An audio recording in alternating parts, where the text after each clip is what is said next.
বলে কেমন আছেন? আশা করছি খুবই ভালো আছেন। তো ব্লগস বাই মৌসুমীতে আরও একটা নতুন ব্লগ দেখার জন্য স্বাগতম করছি। আর ব্লগটা শুরু করছি কিন্তু একদম সন্ধ্যা থেকে। এই তো আমার পুজো দেওয়া কমপ্লিট হয়ে গেছে। আর আসলে একটা নতুন লাইট লাগিয়েছি, দেখাচ্ছি। দিলাম এই যে লক্ষ্মীর আসনের জন্য এই লাইটটা দিলাম। এটা তো আছেই, যে এটা যখন বন্ধ করে দিব তখন এটার আলো পড়বে পুরো আসনের মধ্যে, ভালোই লাগবে। আবার যখন একটা সুইচ ফিটিং করেছি এখানে, এই যে এখন এভাবে দেখাচ্ছে।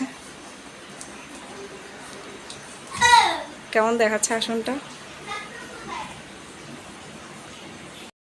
তো চা বসালাম, চা খাবো। একটু মার বাসায় গিয়েছিলাম, আসছি। আসার সময় পরোটাও নিয়ে আসছি। দিদি আসছে সাথে, দিদিমণিকে নিয়ে আসছি। আসতে যাচ্ছিল না, জোর করে নিয়ে আসছি। মানে মেয়ের বাসায় উঠেছে তো মেয়ের বাসায় থাকবে, এই সাইডে আসবে না। বাচ্চারা লাইটটা অফ করে দিয়েছে। এখানে কিছু লাইট লাগিয়েছি, এটা আগের থেকেই ছিল, বাট নষ্ট হয়ে গিয়েছিলো, এটা ঠিক করলাম। সুইচের দিকে নষ্ট হয়ে গিয়েছিলো, এটা ঠিক করলাম। আর এটা তো ছিল আগের থেকেই। তো মোটামুটি এখন এটা আমার হচ্ছে লিভিং রুমটা। এই যে দিদি বসিয়ে বাসা চলে আসছে। এই যে এখানে চা বসালাম, পরোটা আনলাম, চা দিয়ে খাবো। এই যে এখানে পরোটা নিয়ে আসছি। আর আমার ছেলে কিন্তু সিঙ্গারা খেতে খুবই পছন্দ করে, ওর জন্য সিঙ্গারা আনছি। আর এখানে দিদির জন্য পান নিলাম, দিদি তো পান ভক্তটা, পান নিলাম। এখানে আম সেদ্ধ করছি, কারণ হচ্ছে আম সত্ত্ব বানাবো। আমার বাচ্চাদের খুবই ফেভারিট আম সত্ত্ব। আমি এখানে চিনি, নুন আর হচ্ছে কিছু শুকনো মরিচের গুঁড়ো দিলাম। আমি আর কোনো কালার অ্যাড করবো না এখানে, এভাবেই হতে থাকবে বলতে এগুলো তো হয়ে গেছে।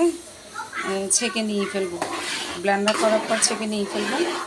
এগুলো সকালেই বসাবো, টক মিষ্টি ঝাল। এর ওই যে রেডি করা আমসত্ত্বটা, এটা এখন রোদে দিব। আর এখানে দিদিমণি যে তেল দিয়ে দিচ্ছে।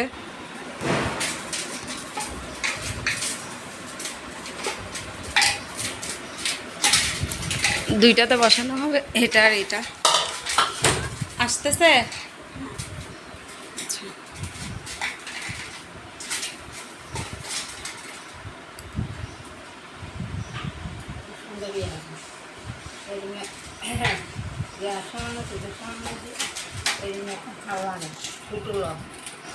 বড় তাল।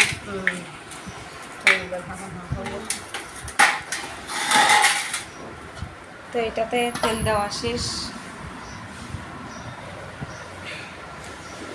গায়ে গায়ে মাখাতে হবে না, বেশি দেওয়া যাবে না।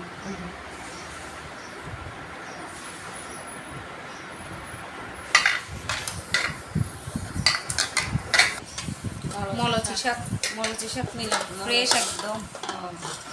মরচি শাক দিতে হচ্ছে আমসত্ত্বটা। এটা ব্লেন্ডার করার প্রয়োজন নেই, দিয়ে দাও, ঢেলে দিব।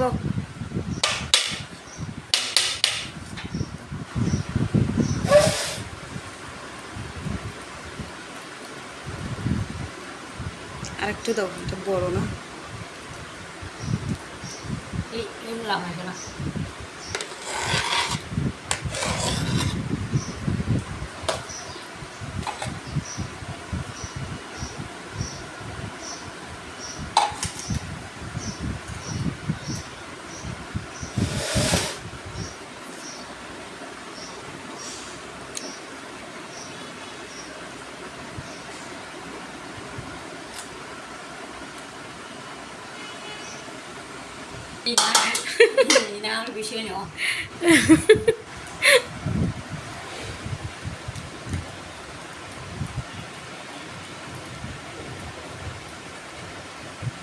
তিনটা লাগবে, আর দিও না থাক।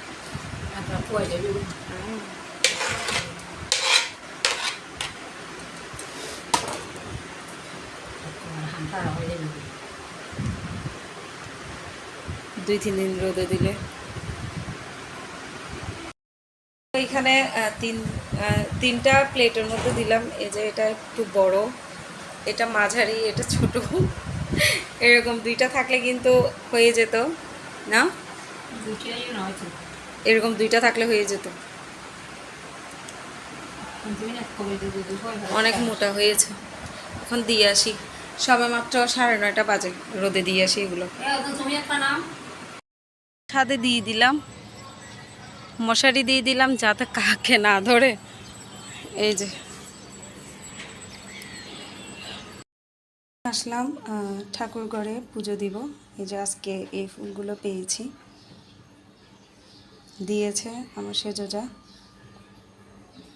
আর এই তো আমার ঠাকুরকে কেমন লাগছে এবার কিন্তু খুব ভালো করে বোঝা যাচ্ছে, যেহেতু লাইটটাও উপরে আছে। আর এই যে এটার লাইটের আলো এখানে পড়ছে। এখন দিই, ফুলটা শুদ্ধি করি। ওম পুষ্পে পুষ্পে মহাপুষ্পে সুপুষ্পে পুষ্প সম্ভব পুষ্প চন্দ্র চন্দন দিব।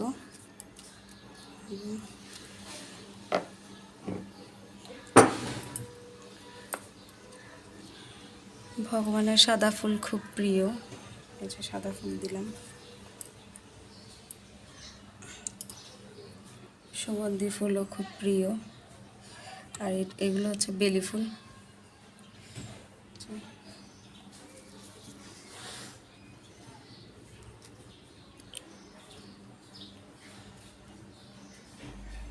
আমার পুজো দেওয়া শেষ, পুজো দেওয়া বলতে পুষ্প দেওয়া শেষ।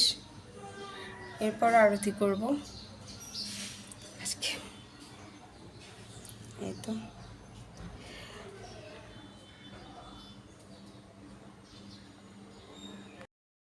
এখন আমি স্কুলে গিয়েছিলাম, স্কুল থেকে চলে আসছি। আর এখন কিন্তু রান্না করতে ঢুকেছি। অলরেডি কিন্তু ভাত বসিয়ে দিয়েছি। এই যে ভাত বসিয়ে দিলাম। এই যে স্কুল থেকে আসার সময় মাছ নিয়েছি এখানে।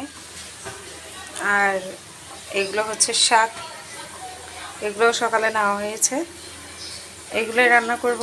আর এখানে দিদিমণি সব আমাকে কেটে কুটে রেডি করে দিয়েছে। দিদিমণি যেহেতু আসছে আমার জন্য অনেক সুবিধা হয়েছে। এখনো অবধি বসে বসে কাটছে। তুমি এসছো, অনেক সুবিধা হয়েছে আমার, কাজ এগিয়ে যাচ্ছে। তো এদিকে মাছ ভেজে নিচ্ছি, অন্য এই চুলায় রান্না করব এই পাতিলে। ফার্স্টে শাকটাই তেলে দিব, এটার জন্য ফার্স্টে রসুন দিলাম। এগুলো লাল করে ভাজবো, লাল লাল হলে দেন দিব। তো আশা করি সবাই পারেন।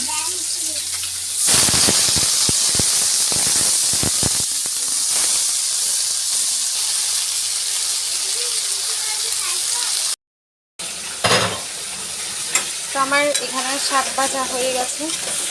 আর একটু টানাবো, কারণ হচ্ছে পানি থাকলে শাক খেতে ইচ্ছা হয় না। আর শাক কিন্তু একদম ঢাকনা দিয়ে রান্না করছি।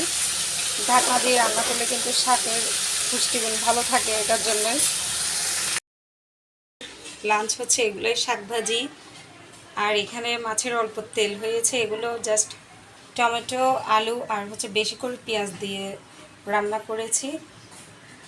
আর এখানে হচ্ছে এই যে মাছ, কালাঘুনে মাছ। এটা হালকা হালকা বলতে মানে ঝোল, পাতলা ঝোল করে রান্না করেছি।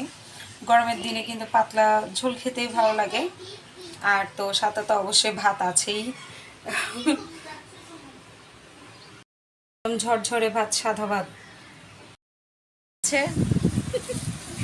কিরে তুমিও খাবে নাকি?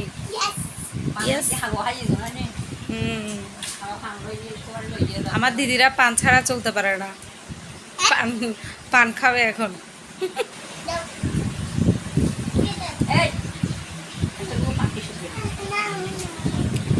পান খাই না, পান খেলে জিহ্বা ভার হয়ে যায়। বড় মা খাবে, সমস্যা নাই।